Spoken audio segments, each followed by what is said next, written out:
Strengthening Disability Advocacy Conference in Melbourne, and I'm talking to Colleen Furlanetto, who has some high positions here in Victoria. Can you explain what your positions are? Yes, certainly. I'm the Disability Accessibility Commissioner at Commercial Passenger Vehicles Victoria, which is formerly known as the Taxi Services Commission. Started in that role in January this year, which is a wonderful journey, and really excited about our transport for people with a disability and senior Victorians and those requiring accessible transport. So I'm really excited to work on that further, and it was great to be able to be here at the conference. I'm also Chair of the Victorian Disability Advisory Council, an advisory council to Minister Foley, and loved my work there, and coming up to my second term, and looking forward to getting some new blood onto the new VDAC in June next year, so I need to keep an eye out for that for VDAC membership. And yeah, it's just been a wonderful day today of diversity, some really hard discussions had and hard topics respectfully discussed.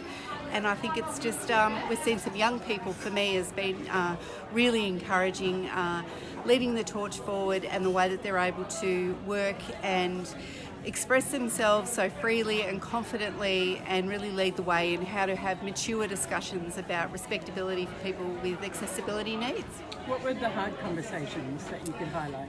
Yeah, I think there was hard conversations in, well, the debate, for example, was around if we're having a disability, do we lose ourselves when we become in the mainstream, of which most of us want to be, just mainstream, just be part of community. And so the debate was the for or against that. So I think there was some, interesting topics around, well, you don't want to lose your own identity, and just because you may be a wheelchair user doesn't mean you're the same as the next wheelchair user, but it also doesn't mean that you're the same as the person who lives down the street with you. We're as individual as our own fingerprint. So I think for us it depends on how we see our role in the community for each of us. But one thing I think everybody agreed on is that we should be given the same opportunities to be able to do whatever we want to do, and it's a human right for us to have that opportunity.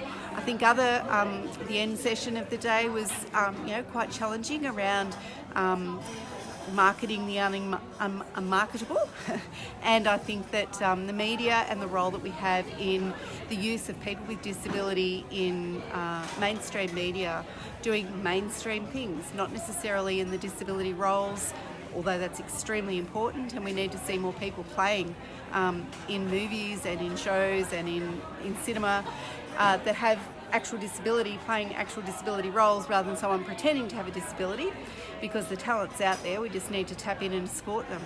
But as well as just being everyday normal actors doing everyday normal in the life things. Not everybody with a disability has a job in disability.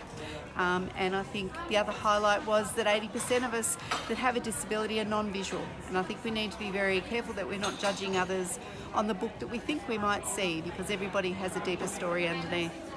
Fantastic. One of the final questions of that final session, which was looking at a lot of promotions and how they've changed over the years in terms of what they would highlight around disability issues and disability acceptance, if that is a bad word to use.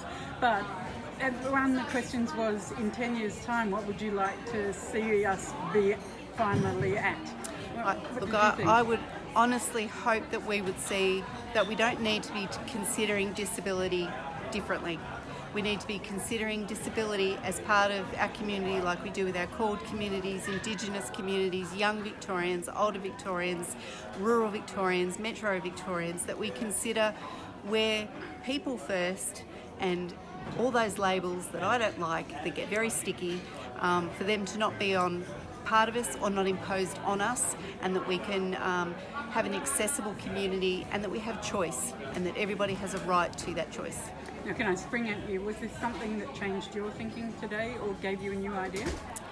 I think it's around the real importance of not guessing or presuming that there may be everyone agreeing and having the same thought process. And I think that sometimes that we can do ourselves a disservice as people in a disability community to other people with a disability sometimes, by actually doing the very thing that we've actually asked others not to do to us and put us into a little parcel in a box. So I think we need to respect ourselves within our own community as well.